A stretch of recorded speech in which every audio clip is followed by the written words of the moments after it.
पर ब्रह्म सच्चिदानंद हैं, परमार्थ की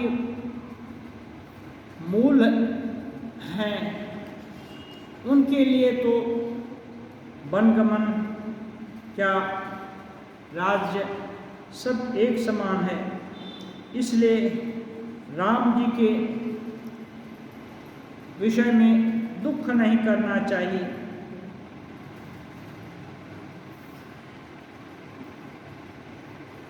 किसी को दोष देने का जरूरत नहीं है। और लक्ष्मण जी कहते हैं कि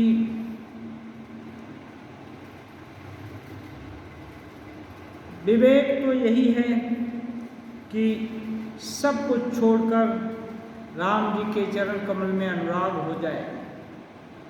कहते हैं होय विवेक मोह भ्रम भागा, तब रघुनाथ चरण रत रागा।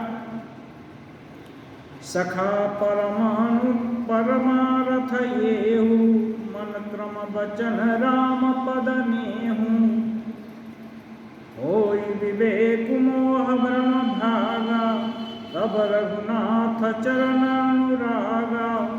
सखा परमारथ येहू, मन क्रम बचन राम पद नेहू। लक्ष्मण जी कहते हैं हे सखा, विवेक होने पर मोह रूपी भ्रम भाग जाता है और तभी रघुनाथ जी के चरणों में प्रेम होता है। मन वचन कर्म सबसे श्री राम जी के चरण कमलों में प्रेम होना, यही सर्वश्रेष्ठ पुरुषार्थ है। राम ब्रह्म परमार्थ रूपा, अभिगत लखनादिय रूपा। सकल विकार रहित गत भेदा, वैनित नेति निरूपहि वेदा। कहते हैं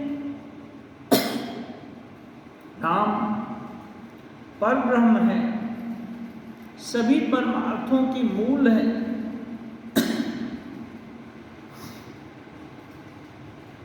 अभिगत सहज में जाने जाने वाले नहीं हैं, अलग हैं, स्थूल दृष्टि से देखने में आने वाले नहीं हैं, अनादि हैं, इनका आदि नहीं है, अनूप हैं, उपमा रहित है, सकल विकार रहित गत भेदा, सभी प्रकार के विकारों से रहित है और सभी प्रकार के भेदों से भी शून्य है।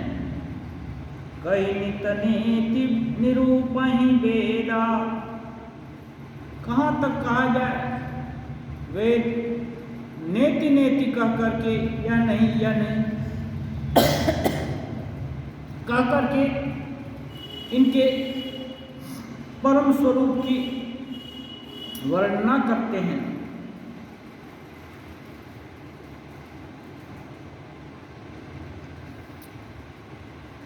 इन भगवान श्री रामचंद्र जी के लिए दोष मोह करने का, खेद करने की बात नहीं है।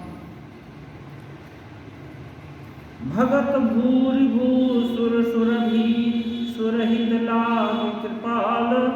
करत चरित धरि मनुजतन, सुनत मिटहि जगजाल।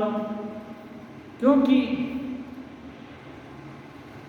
वही सच्चिदानंद, वही कृपालु रामचंद्र जी भक्त, भूमि, ब्राह्मण, गौ और देवताओं के हित के लिए मनुष्य धारण करते हैं।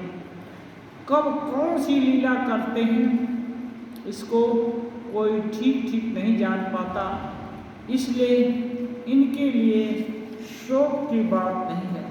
केवल इनकी लीला का गान करने से, श्रवण करने से, ध्यान करने से सारे जगत के जंजाल मिट जाते हैं। सखा समुझियस परिहरि मोह, सिय रघुवीर चरण रत हो, कहत राम गुण भाभिनु सारा, जागे जग मंगल सुखदारा।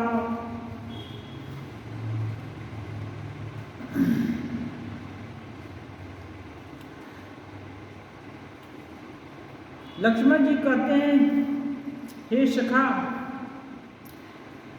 ऐसा समझकर कि भगवान स्वयं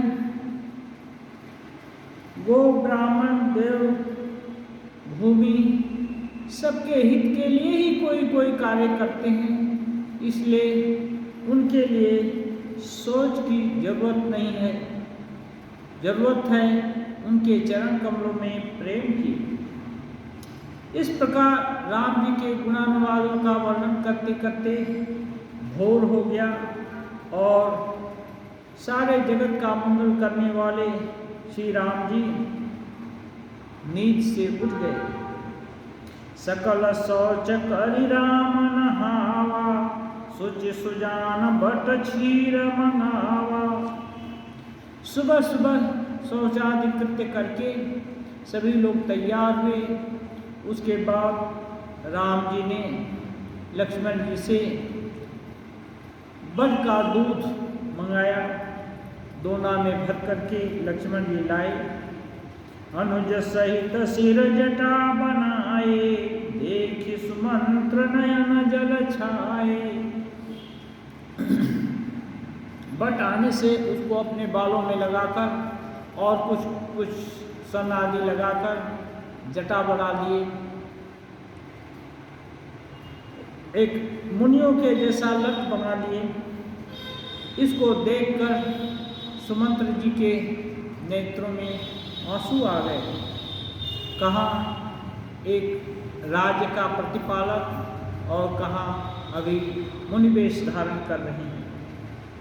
हृदय दाहो अति बदन मलिना, कह कर जोरि बचन अति दीना।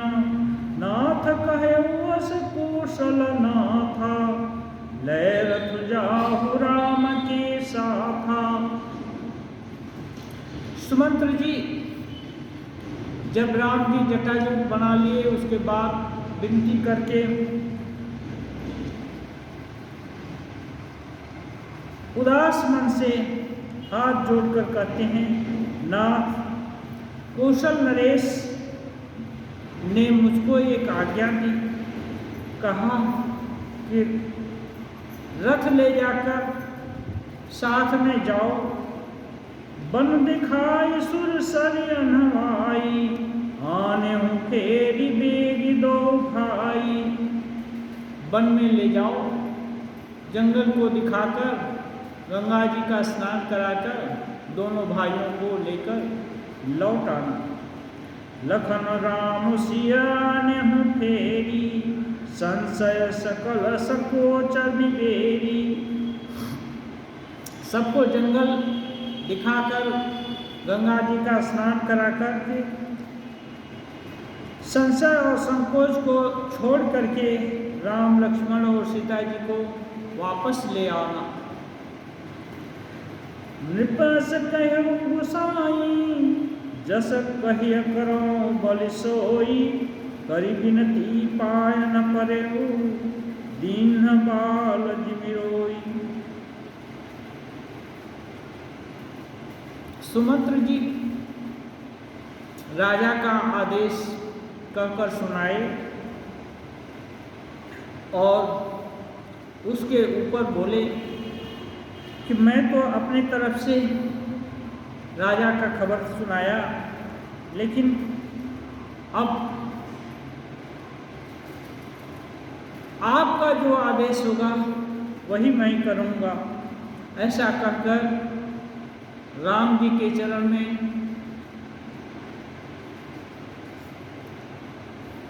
लेट गए और अश्रु विसर्जन करने लगे। तात कृपा कर कीजिए सोई, जाते अवधनाथ न होई। मंत्र ही राम उठाई प्रबोधा, तात धर्म मत तुम सब शोधा।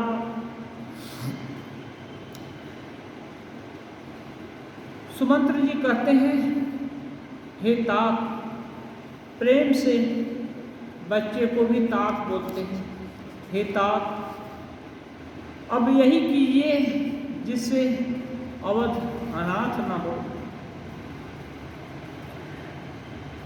दुखित मंत्री को उठाकर राम जी बहुत प्रकार से संतोष लाए और बोले, हे तात, आप तो धर्म के सभी सिद्धांतों को अच्छी तरह जानते हैं। शिव दधीचि हरिचंदन रेसा, सहे धर्म हित कोटि कलेसा। राजा शिवी, जिन्होंने कबूतर की रक्षा के लिए अपने शरीर के मांस के टुकड़े टुकड़े करके बाज के लिए तराजू पर रख दिए,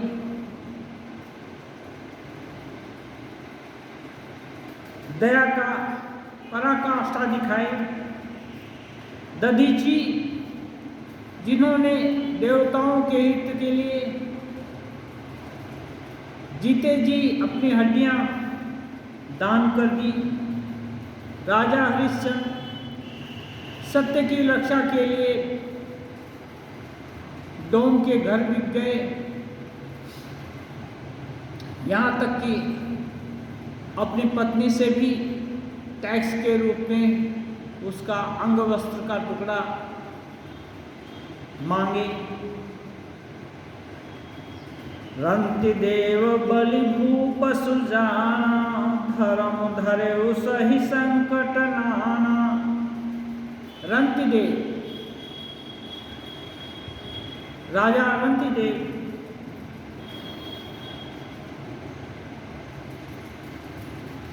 48 दिन तक उपवास करने के बाद अकाल पड़ गया था राज्य में। उनको एक दिन भोज्य सामग्री मिली। उसी समय एक ब्राह्मण आ गया, उसको परितृप्ति के साथ खिलाए। फिर एक शूद्र आ गया, उसको भी खिलाए। उतने में ही एक चांडाल कुत्तों के साथ आ गया, बोलने लगा, मेरे कुत्ते बहुत दिन से भूखे हैं, मैं भी बहुत भूखा हूँ। उनको भी खिलाए। सारा खाना पूरा हो गया, थोड़ा सा जल बचा था। ऐसे में एक और शूद्र आकर के बोला कि मेरे प्राण सूख रहे हैं प्यास के बिना। राजा ने वो जल भी उनको दे दिया। बलि, राजा बलि अपना त्रिलोकी का पूरा साम्राज्य वामन भगवान को 3 पग में दे दिए। उसके बाद जब 2 पग में दे दिए, तीसरा पग कहाँ रखें, वो अपने सिर पर रखने के लिए बोलकर स्वयं को ही न्यौछावर कर दिए। ये इतने सब श्रेष्ठ लोग जो राजा हैं, समाज की गौरव माने जाते हैं, ये लोग धर्म के लिए नाना प्रकार के कष्ट सहे। इस बात को, इस सिद्धांत को आप भली भांति जानते हैं। धर्म न दूसर सत्य समाना, आगम निगम पुराण बखाना। राम जी कहते हैं, सत्य के समान और कोई धर्म नहीं है। आगम निगम सभी शास्त्र इसको, पुराण आदि सभी शास्त्र इसकी,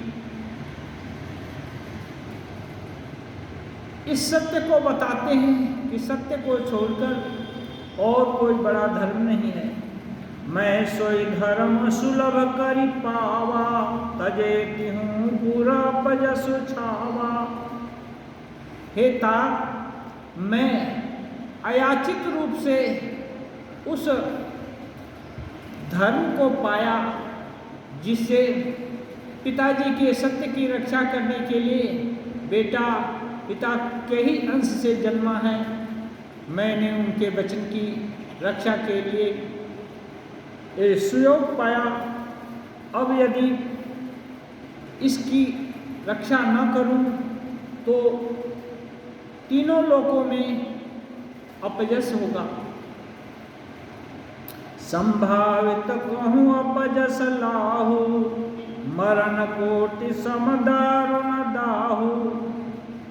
गीता में कहते हैं संभावित से चाकीर्ति मरणादति विच्यते। जो प्रतिष्ठित लोग हैं उनके लिए अपयश मरने से भी ज़्यादा कष्टदायी है। यहाँ राम जी कह रहे हैं संभावित कहूँ अपयश लाहू। अपयश यदि प्रतिष्ठित आदमी को मिल रहा है तो मरण कोटि सम दारुण दाहू, एक कोटि मरण के समान और बहुत कष्ट देने वाला मालूम पड़ता है। तुम सनतात बहुत का कहम, दिए उतरो फिर पातक लहम। राम जी सुमंत्र जी को कहते हैं हे तात, आपको और अधिक क्या कहूँ, ज़्यादा कुछ कहने से तो छोटी मुँह बड़ी बात होगी।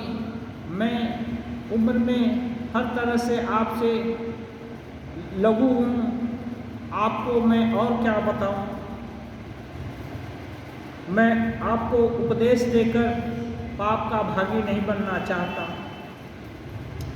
पितुपद गही कही कोटि नति, बिनब करब करी जोरी। चिंता कवन बात कहे, तात करिय जनि मोरी। अब सारांश कहते हैं राम जी कि मेरे तरफ से आप पिताजी के चरण पकड़ करके मेरी कोटि कोटि विनती, कोटि कोटि प्रणाम उनको बताइएगा और मेरे तरफ से मेरी प्रार्थना निवेदित कीजिएगा कि हे तात, आपको चिंता करने की कोई बात नहीं। 14 बरस तो बहुत जल्दी ही बीत जाएंगे। तुम पुनि पितु समह अति हित मोरे, विनती करहूँ तात कर जोरे। सब विधि सोई कर्तव्य तुम्हारे, दुख न पाव पितु सोच हमारे। राम जी कहते हैं तुम पुनि पितु सम अति हित मोरे। जैसे मेरे पिताजी मेरा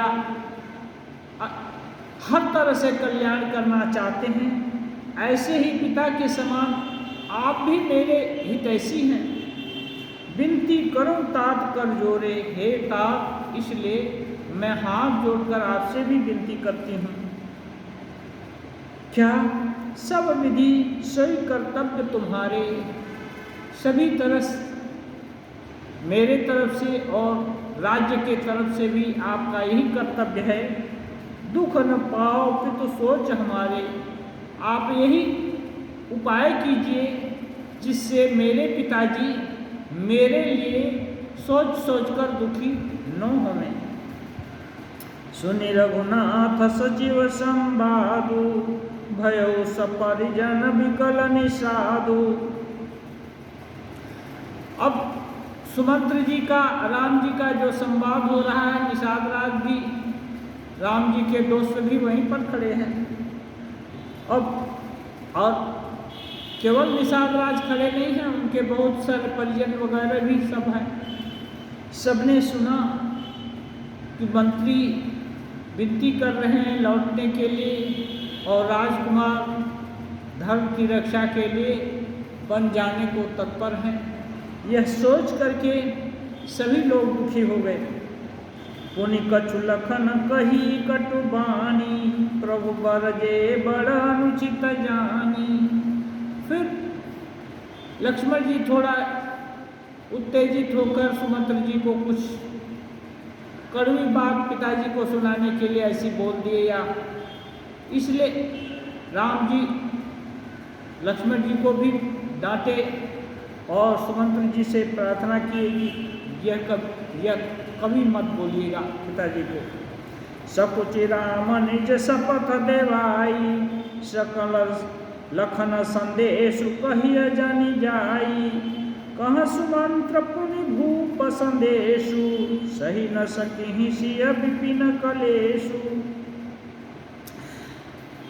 फिर राम जी को संकोच हुआ कि मेरे भाई ने बहुत कुछ बोल दिया, तो विनती करके अपनी शपथ दिला करके राम जी कहते हैं, हे तात, ये जो लक्ष्मण ने जो कुछ बक दिया, बोल दिया, इसको आप जानो किसी प्रकार से किसी कोई के सामने मत प्रकट करिएगा, ये मेरी सौगंध है। अब जब ये सब सुन लिए, फिर सुमंत्र जी राजा दशरथ का अंतिम संदेश सुनाते हैं राम जी को। वो क्या है? वो यह कि सीता जी जंगल का कष्ट, जंगलवास का कष्ट नहीं, विपिनवास का कष्ट नहीं सह पाएंगी, इसलिए उनको किसी प्रकार से प्रबोध कर समझा बुझाकर वापस ले आना। जय विधि अवध आव फिर सिया, सोई रघुबर ही तुम ही करनिया। राजा जी बोले हैं कि राम और तुमको मनी सुमित्र जी को यह कोशिश करना चाहिए कि जिस प्रकार से सीता जी वापस लौट आए, ऐसा युक्ति तर्क ऐसा समझा बुझाकर उनको यहाँ ले आओ। न तरुणी पट अवलंब विहीना, मैं न जियब जिमि जल बिनु मीना। नहीं तो दशरथ जी अपना अंतिम संदेश कह सुनाए हैं कि कोई अवलंब नहीं दिखने से मेरा जीना असंभव हो जाएगा, जैसे बिना जल के मछली नहीं जिंदा रह सकती, ऐसे ही मेरे भी प्राण पखेरु चले जाएंगे। मई के ससुरे सकल सुखा, जब ही जहाँ मनुमान, तहाँ तब रही सुखेन सिय, जब लगी विपत्ति बिहान। राजा ने कहा है सीता मायके यानी पिताजी के घर या ससुराल में जब जहाँ चाहें वहाँ रह सकती हैं, जब तक ये विपत्ति दूर नहीं हो जाए, यानी राम जी का वापस आना न हो, तब तक सीता जी कभी मायके कभी ससुराल में बिताकर रह सकती हैं। और उनको देख करके, उनके याद करके हम लोग जीवन धारण कर सकते हैं। बिनती भूप किन्न जहि भांति, आरति प्रीति न सो कहि जाती। राजा ने जिस तरह दीनता और प्रेम से विनती की है, वह दीनता और प्रेम कहाँ नहीं जाता। पितु संदेश सुनि कृपा निधाना, सियहि दिन सिख कोटि विधाना। पिताजी का संदेश सुन करके, क्योंकि वनवास तो कैकेयी ने राम जी के लिए मांगा है और किसी को वनवास तो मांगा नहीं, इसलिए राम जी पिता का संदेश सुनकर सीता जी को अनेकों प्रकार से समझाने लगे। सास ससुर गुर प्रिय परिवारो, हिरहु त सब कर मिटय खभारो। राम जी कहते हैं यदि तुम घर लौट जाओ तो सास ससुर गुरु प्रियजन और कुटुंबी सबकी चिंता मिट जाए। सुनिपति वचन कहति वैदेही, सुनहु प्राणपति परम स्नेही। अब पति जब शिक्षा देते हैं तो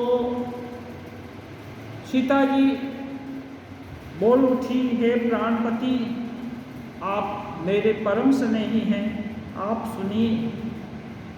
प्रभु करुणामय परम विवेकी, तनु तजी रहती छाह किमि छेकी। सीता जी कहते हैं, हे प्रभु, आप करुणामय और परम ज्ञानी हैं, भला कृपा करके विचार करके तो देखिए, शरीर अपनी छाया को छोड़कर कैसे रह सकती है। प्रभा जाई कहाँ भानु बिहाई, कहाँ चंद्रिका चंदु तजी जाई। जो उजाला है सूर्य को छोड़कर कहाँ रहेगी,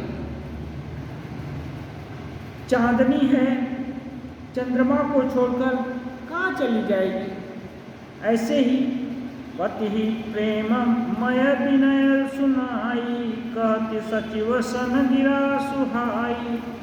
ऐसे ही मैं आपकी छाया, मैं आपको छोड़कर कहाँ रह सकती हूँ। ऐसा कह करके राम जी को सीता जी सुमंत्र जी से कहती हैं, तुम पितु ससुर सरिस हितकारी, उतरु देव फिर अनुचित भारी। सीता जी कहती हैं, हे तब आप मेरे पिताजी और ससुर जी के समान मेरा हित करने वाले हैं, आपको मैं बदले में उत्तर देती हूँ, यह बहुत ही अनुचित है। आरती बस सन्मुख भयऊ बिलगु मान बतात, आरज सुत पद कमल बिनु बादि जहाँ लगिनात। सीता जी कहती हैं, किंतु हे तात, मैं आर्त होकर दुखी होकर आपके सम्मुख खड़ी हूँ, आप बुरा मत मानिएगा।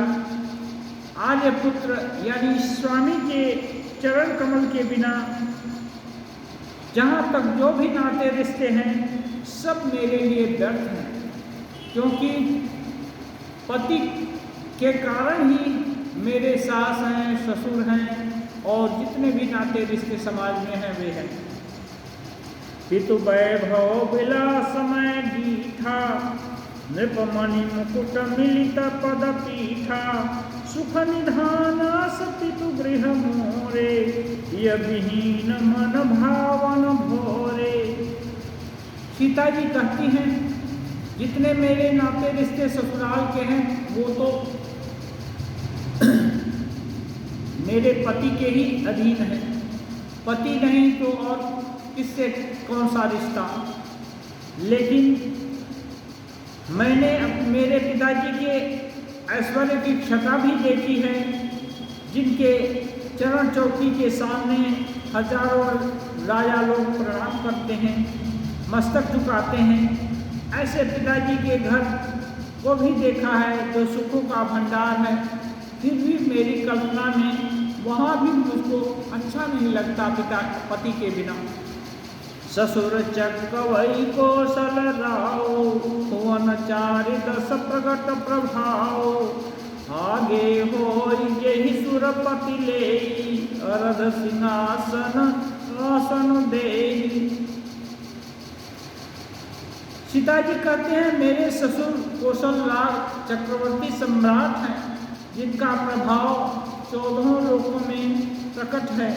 इंद्र भी आगे बढ़कर उनका स्वागत करते हैं और बैठने के लिए अपना आधा सिंहासन देते हैं। ससुर एतादृश अवध निवासु, प्रिय परिवार कुसुम सासु, बिनु रघुपति पद पदुम परागा, मोहि केउ सपने हूँ सुखदन लागा। सीता जी कहती हैं, ऐसा ऐश्वर्य, ऐसा प्रभाव ससुर का, पिताजी का,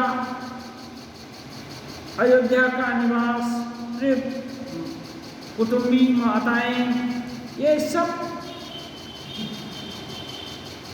पति के बिना, रघुनाथ जी के बिना मुझे स्वप्न में भी अच्छा नहीं लगता।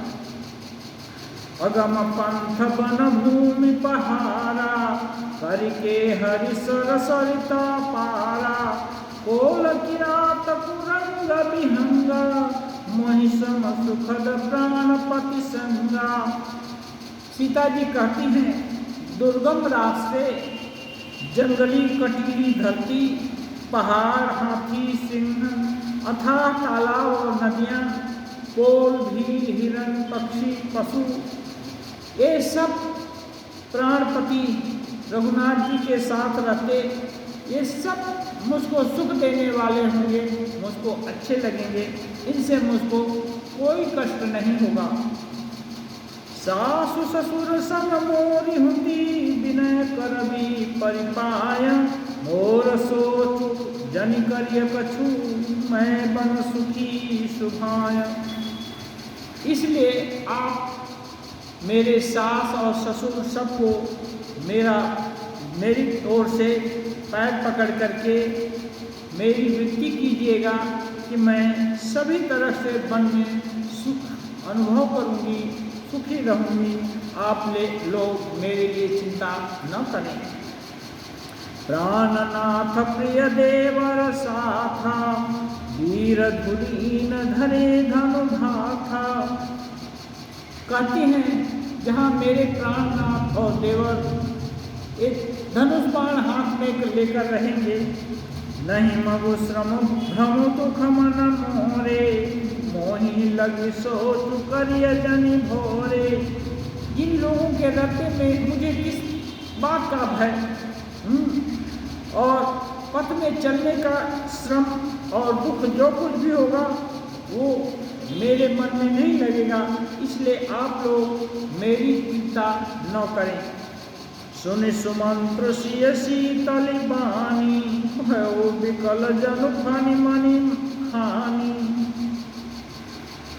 सीता जी बड़ी नम्रता से सुमंत्र जी को निवेदित कर रही हैं, लेकिन ये निराशाजनक जवाब सुन करके सुमंत्र ऐसे व्यथित हो गए मानो मणिधर सांप का कि मणि सांप से विलग हो गई हो, जो उसके जीवन का आधार है वही उससे छिन गया हो। नयन सूझ नहीं सुनाई न काना, कही न सकई कछु अति अकुलाना। सुमंत्र जी की ऐसी अवस्था हो गई है, आंखों से कुछ नहीं दिखता, नहीं तो कान ही नहीं सुन पाते, कुछ कह भी नहीं सकते, कुछ सोच भी नहीं सकते। मन अत्यंत व्याकुल हो गया। राम प्रबोधु किन्न बहु भांति, तदपि होती नहीं शीतल छाती। राम जी विभिन्न प्रकार से सुमंत्र जी को समझाए, फिर भी अच्छी अच्छी बातों से भी उनका दिल ठंडा नहीं होता, दुख कम नहीं होता। जतनानेक साथ हित किन्नी, उचित उतर रघुनंदन दीनी। फिर भी बार बार अपने तरफ से प्रयास किए सुमंत्र जी, और रघुनाथ जी बार बार उनको उचित उत्तर दिए। मेटि जाई नहीं राम रजाई, कठिन करम गति कछु न बसाई। राम लखन सिय पद सिरुनाई, फिरो बनिक जिमि मोर गवाई। अब अंत में सुमंत्र जी को समझ में आ गया कि धर्म की धुरी रामचंद्र जी नहीं मानेंगे, और सीता जी भी उनके साथ रहेंगी, लक्ष्मण जी भी उनके साथ रहेंगी। यही कर्म की गति है, और कठिन कर्म की गति जान करके इन्होंने राम, लक्ष्मण और सीता जी को सिर झुकाया और वापस चलने को तैयार हुए, मानो अपना मूलधन खोकर कोई व्यापारी लौट रहा हो घर। रथुहा क्यों है राम तना, हेरि हेरि ही नाही, देखी साध विषाद बस, धुनहि शीस पछताहि। सुमंत्र ने रथ को हाँककर अयोध्या की तरफ रथ आगे, घोड़े बार बार घूम घूम करके पीछे मुड़ करके राम जी की ओर देखकर हिनहिनाते हैं। यह देखकर निषाद लोग अपना सिर पटक पटक करके पश्चाताप कर रहे हैं। क्यों? जासु वियोग विकल पशु ऐसे, प्रजा मातु पितु जी कैसे। बरबस राम सुमंत्र पठाए, सुरसर तीर आप तब आए। ये सभी निषाद गण सोच रहे हैं कि पशु जिनको याद करके ऐसे दुखी हो रहे हैं, भला उनके माँ पिताजी पर कैसे बीतेगी, उनके पूर्ववासी कैसे मन को एक संतुष्ट करेंगे, वे कैसे जिंदगी जिएंगे। राम जी इस सुमंत्र को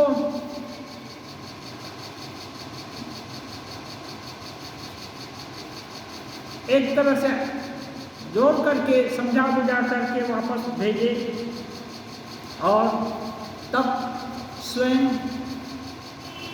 गंगा जी के तट पर आए। अब एक दूसरा प्रसंग चलता है। मागी नावन केवटवाना कहि कुमार मरम मैं जाना, चरण कमल रज कहूँ सब कहई, मानुष करनी मूर कछुआई।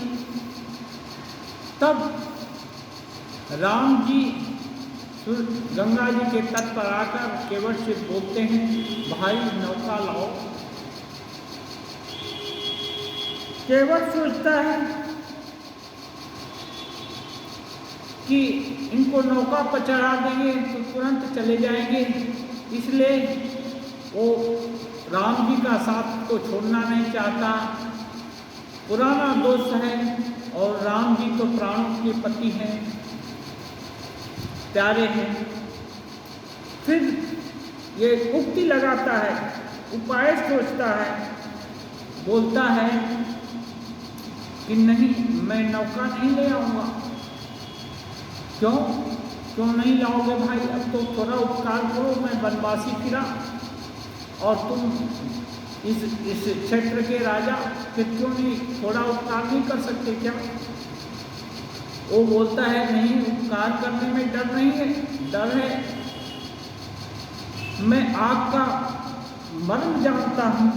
आप चरण कमल रज कहूँ सब कहई, मानुष करनी मूरी कछुआई।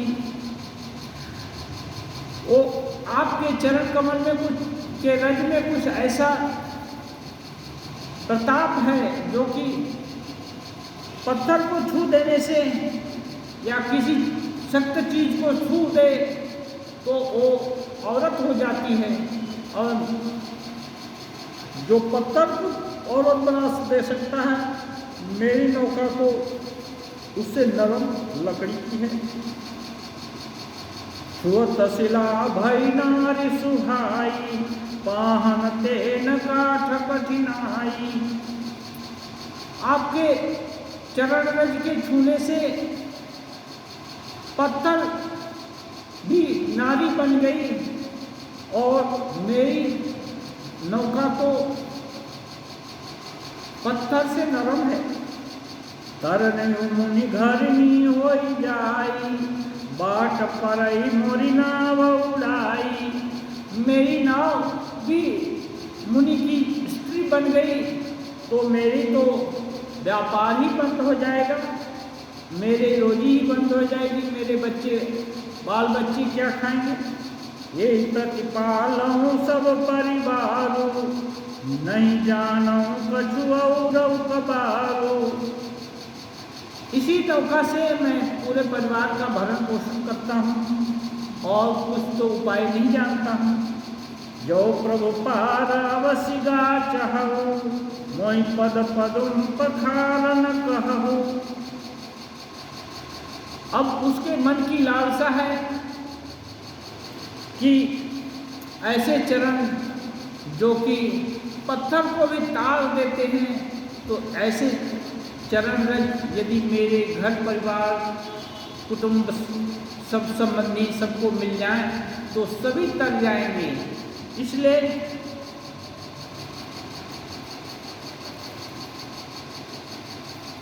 केवट कौशल से राम जी का पद पखारना चाहता है और उनसे ही अनुमति लेना चाहता है कि आप यदि प्रेम से अपना पैर मुझको धोने को कहेंगे तब पैर में धूल नहीं रहेगी, फिर आपको मैं नौका में चढ़ा दूंगा, मेरी नौका बच जाएगी। पद कमल धोई चढ़ाई नावन नाथ उतराई चहं मोहि राम राउरियान दशरथ सपथ सब साची कहूँ बरु तीर मारं लखन पै जनि लागिन बरु तीर मारं लखन पै जब लगिन पाय पखारी हूँ तब लगिन तुलसीदास नाथ कृपाल पार उतारी हम। ये अपना निष्कर्ष भी कहता है, हे नाथ, मैं चरण कमल धोकर आप लोगों को नाव पर चढ़ाऊंगा और नाव से पार गंगा जी के उस पार ले जाऊंगा। और भी है, मैं आपसे कोई उतरवाई नहीं लूँगा, कोई खर्चा नहीं मांगूंगा।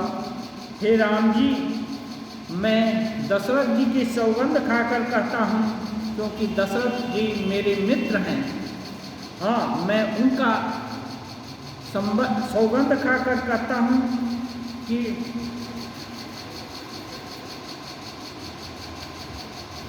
लक्ष्मण जी भले ही मुझको तीर मारें, लेकिन जब तक मैं आप लोगों का पैर नहीं धोऊंगा तब तक मैं आपको नौका में बैठने नहीं दूंगा। सुन के बट के बैन प्रेम लपेटे अटपटे बिहसे करुणाएन चितई जान की लखन तना। केवट अपना निष्कर्ष भी बताता है, लेकिन भीतर में उसका प्रेम छुपा हुआ है। राम जी की मर्यादा को भी जानता है कि ऐसे मर्यादित पुरुष के चरण रज यदि मिले तो हमारा कुल पवित्र हो जाए, कुलम पवित्रम। तो राम जी धीरे से सीता जी और लक्ष्मण जी को देखते हैं और मुस्कुराते हैं। कृपा सिंधु बोले मुस्काई सोई करू जही तव नावन जाई देखियानु जल पाय पखारो हो तब विलम्ब उतारहि पारो। राम जी क्या कहें, राम भगवान तो भक्त के प्रेम के धन से बधे हुए हैं। भगवान तो भक्त का प्रेम देखते हैं, उसके दिल की बात जानकर बोलते हैं, हे भाई ऐसा ही करो जिससे तुम्हारी नाव बची रहे। राम, इसका मतलब राम जी भी चाहते हैं केवट का कल्याण हो। जल्दी से नौका ले आओ और जल्दी से पानी ले आओ और अपना पैर धो और जल्दी से मुझको गंगा जी के उस पार ले जाओ। जासु नाम सुमिरत एक बारा उतरहि नर भव सिंधु अपारा सोई कृपाल केवटहि होरा जय जग किय तिहु पगहु ते थोरा। अब तुलसीदास जी कमेंट करते हैं कि जिनके स्मरण एक बार जिनके स्मरण से लोग भव सागर के पार चले जाते हैं, वही सच्चिदानंद राम रूप में अवतीर्ण हुए और वही केवट के प्रेम से बस में होकर के बोलते हैं कि जल्दी से पानी ले आओ, चरण धो और हमें गंगा जी के पार ले जाओ। जिन्होंने 2 पग में ही सारे त्रिभुवन को नाप दिया था, वो अब गंगा जी को पार करने के लिए केवट से विनती कर रहे हैं। पद नख निखरी देव सरि हर्षि सुनि प्रभु बचन मोह मति करसी। अब ये संवाद तो गंगा जी के तट पर ही हो रहा है, इसलिए गंगा जी राम जी के चरण नख को देख करके बहुत प्रसन्न हुई कि चलो मेरे जड़ से राम जी के चरण का स्पर्श होगा। वो जानती हैं कि इनके ही तो चरण कमल से मैं निकली हूँ। काजे फिर संयोग होगा, वे अत्यंत प्रसन्न हुई। केवट राम रजाय सुपावा, पानी कठवता भर ले आवा। राम जी की सम्मति पाकर केवट अपने कठौता भर करके पानी ले आया। अति आनंद उमगी अनुरागा, चरण सरोज पखारन लागा।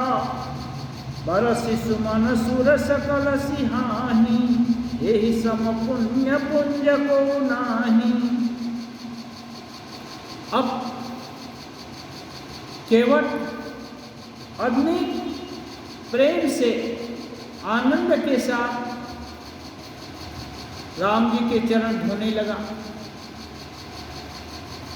वो राम जी को सखा भी मानता है, लेकिन सच्चिदानंद भी मानता है, और लक्ष्मण जी के मुख से भी रात को सब उनके गुण की वर्णना सुन लिया। इसलिए वो सच्चिदानंद मान करके उनके चरण कमल को धो रहा है और अत्यंत आनंदित हर्षित हो रहा है। और इसके सौभाग्य को देख करके देवता लोग को भी ईर्ष्या हो रही है। वो लोग इसके केवट के भाग्य की सराहना कर रहे हैं। पद पखारी जलपान करी, आप सहित परिवार। पितर पार करी प्रभु ही पुनि, मुदित गयो ले पार। अब सारांश तुलसीदास जी कहते हैं, केवट ने प्रभु का चरण धोया और खुद पान किया, और अकेले नहीं पूरे परिवार को, अपना जितना भी कुटुंबी थे सबको दिया, और घर आदि में छिड़काव भी किया, और पितृ देवताओं के उपलक्ष्य में उनको भी दान दिया। खुद जो अभी बचे हुए हैं उनको तो पार किया, और पितृ लोगों को भी पार कर दिया। इस पुण्य, उसके पुण्य के प्रभाव से पितृ लोग भी उच्च भाव भूमि के अधिकारी हो गए। ये सब करने के बाद प्रेम से राम जी को नौका में बैठाया और उस पार लेकर चल दिया। उतरी ठाड़ भय सुर सरी देता, सिय राम गुह लखन समेता। केवट उतरी दंडवत किन्हा, प्रभु ही सकुचे ही नहीं कछु दिन्ना। अब निषाद राज लक्ष्मण जी राम जी सीता जी को उस पार ले गया। राम जी गंगा जी के रेत में खड़े हुए, तब केवट ने अपना जो कर्तव्य था वो पूरा कर दिया। उसका कर्तव्य क्या था? गंगा जी से पार करना। राम जी यही चाहते थे, और जब वो उसने अपना कर्तव्य पूरा किया तो राम जी को दंडवत होकर प्रणाम किया। प्रणाम करते ही राम जी भी अपना प्रभाव जानते हैं, उनको संकोच होता है कि मैंने तो इसको कुछ नहीं दिया। हाँ, है तो मेरा साथी दोस्त, फिर भी इनको कुछ तो देना चाहिए। यही जान निहारी, मनि मुदरी मन मुदित उतारी। सीता जी प्राण प्रिय पति की मन की भावना को तुरंत जान जाती हैं, और राम जी के पास कुछ नहीं है तो सीता जी अपनी मुद्रिका उतार करके राम जी के हाथ में देते हैं। कयो कृपाल लेहि उतराई, केवट चरण गहे अकुलाई।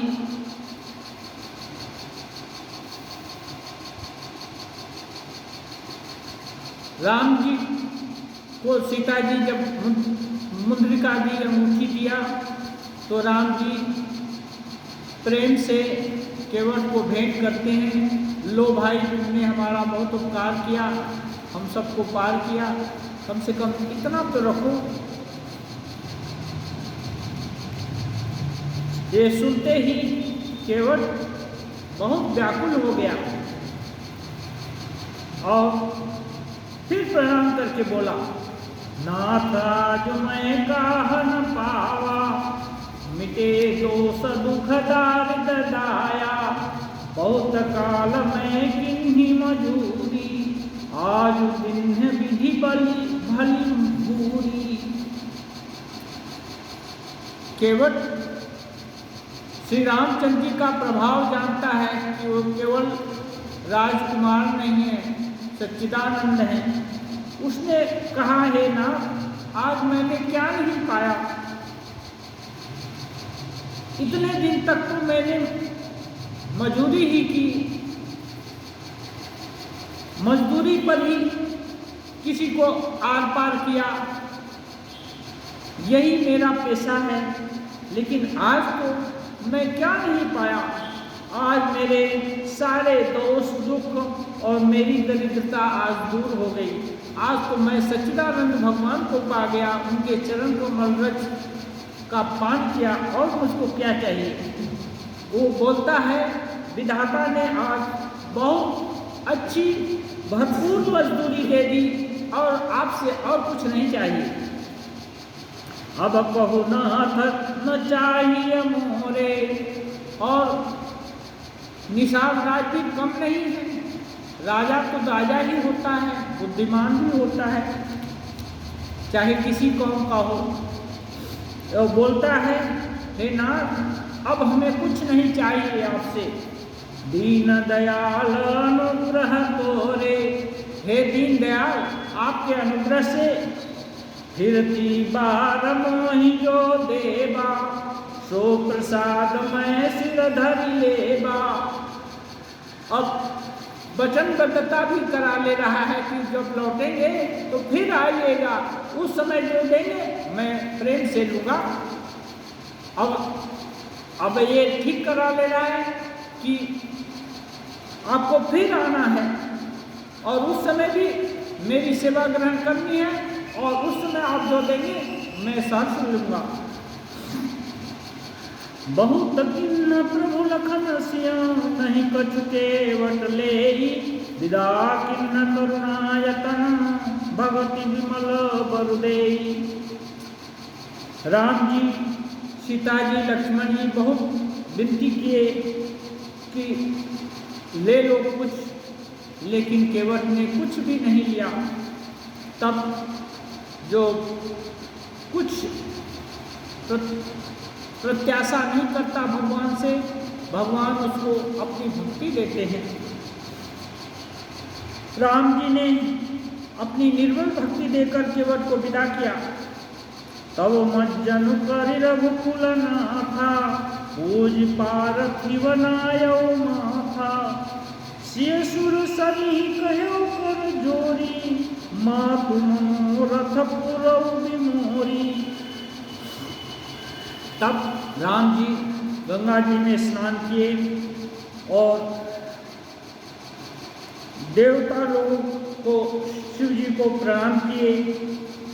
तब सीता जी ने गंगा जी को हाथ जोड़कर गंगा माता से प्रार्थना की, पतिदेव रसन कुशल बहोरी, आय करऊ जहि पूजा तोरी, सुनिशि अभिनय प्रेम रस सानी, भई तब विमल बारी बरबारी। सीता जी प्रार्थना करती हैं कि पति और देवर के संग सकुशल जब मैं 14 साल के बाद लौटूंगी तो प्रेम से आपकी पूजा करूंगी, ऐसा आशीर्वाद आप दीजिए। प्रेम से सीता जी की प्रार्थना की गई प्रार्थना को सुनकर सुरसरी गंगा जी के जल में से आवाज निकली, सुन रघुवीर प्रिया पै देही, तो प्रभाव जग विदित न केही, लोक पहुँहि विलोकत तोरे, कोई से वही सब सिद्धि कर जोरे। गंगा जी के जल से आवाज हुई, हे रघुवीर की प्रिया वैदेही, सुनो तुम्हारा प्रभाव सारे जगत में को मालूम है, तुम्हारे देखने मात्र से लोकपाल हो जाते हैं। सभी प्रकार की सिद्धियां तुम्हारी हाथ जोड़कर सेवा करती हैं। तुम जो हम ही बड़ी विनय सुनाई, कृपा किन्हीं मोहि दिन्नि बढ़ाई। तदपि देवी मैं देवी असीसा, सफल हो नहीं त निज बागीसा। कह रही है गंगा जी, तुमने जो मुझको बड़ी विनती सुनाई, यह तो तुमने मुझ पर कृपा किया, मुझको बढ़ाई दी, फिर भी हे देवी मैं अपनी वाणी को सफल करने के लिए तुम्हें आशीर्वाद दूंगी। गंगा जी आशीर्वाद देती हैं, प्राणनाथ देवर सहित कुशल को सलाई, पूज ही सब मन कामना, सुजसु रही जग छाई। गंगा जी आशीर्वाद देती हैं, तुम अपने प्राणनाथ और देवर सहित कुशल पूर्वक अयोध्या लौटोगी, तुम्हारी सारी मनोकामनाएं पूर्ण होंगी और तुम्हारा सुंदर यश जगत भर में फैल जाएगा। गंगा बचन सुनि मंगल मूला, मुदित सिय सुर सरि अनुकूला। गंगा जी की वाणी सुनकर के सीता जी हर्षित हुई कि गंगा जी अनुकूल हैं। तब प्रभु गुहहि कहे घर जाहु, सुनत सुख मुख भाव दाऊ। अब राम जी ने गुहा को आदेश दिया कि आप भी घर जाओ, लौट जाओ। ये सुन करके गुहा को बहुत दुख हो गया। दीन बचन गुह कह कर जोरी, विनय सुनहु रघुकुल मनि मोरी। अब उसने प्रार्थना की कि आप मेरा एक वचन सुनिए। नाथ साथ रही पंथ देखाई, करी दिन चारि चरण सेवकाई। वो बोलता है ना, मैं 4 दिन आपके साथ रहकर आपको रास्ता दिखाऊंगा, जंगल का रास्ता, क्योंकि जंगल का रास्ता हमको हर तरह का रास्ता मालूम है, और 2-4 दिन आपकी चरण सेवा करूंगा। जय बन जाई रहब रघुराई, पर नकुटी मैं कर बिसुहाई। तब मोहि कह जस देवर जाई, सोई करी हम रघुवीर दोहाई। और कहता है जिस वन में आप जाएंगे उसमें मैं पर्णकुटी बनाऊंगा, और तब आप वहाँ रहने लगेंगे, और फिर जो आज्ञा देंगे मैं प्रेम से वही करूँगा। सहज स्नेह राम लखितासु, संग लिन्न गुहर दय हुलासु। अब राम जी गुह का प्रेम देख करके उनको साथ ले लिए। उन्हें गुह ज्ञाति बोली सब लिन्ही, करि पर तो सुविधा तब किन्ही। अब सभी परिजनों को गुहा बुलाए और सबको वापस भेज दिए। तब गणपति शिव सुमिरि प्रभु नाई, सुर सरिहि माथ सखा मुझ सिय सहित बना गमन किन्न रघुनाथ। जब ये सब हो गया, फिर प्रभु रघुनाथ जी गणेश जी और शिव जी का स्मरण करके गंगा जी को सिर झुका करके, मस्तक नमा करके निषाद राज, छोटे भाई लक्ष्मण और सीता जी के साथ वन पथ पर चले। ध्येयं सदा परिभवग्नमभीष्टदोहं, तीर्थास्पदं शिवविरिञ्चिनुतं शरण्यं। भृत्यातिहं प्रणतपालभवाभिपोतं, वन्दे महापुरुषते चरणारविन्दं। वन्दे महापुरुषते चरणारविन्दं। त्यक्त्वा सुदुश्चय सुरेक्षितराज्यलक्ष्मीं, धर्मिष्ठ आर्यवत्सा यद्गादरण्यं। भृत्यातिहं प्रणतपालभवाभिपूतं, वन्दे महापुरुषते चरणारविन्दं। वन्दे महापुरुषते चरणारविन्दं।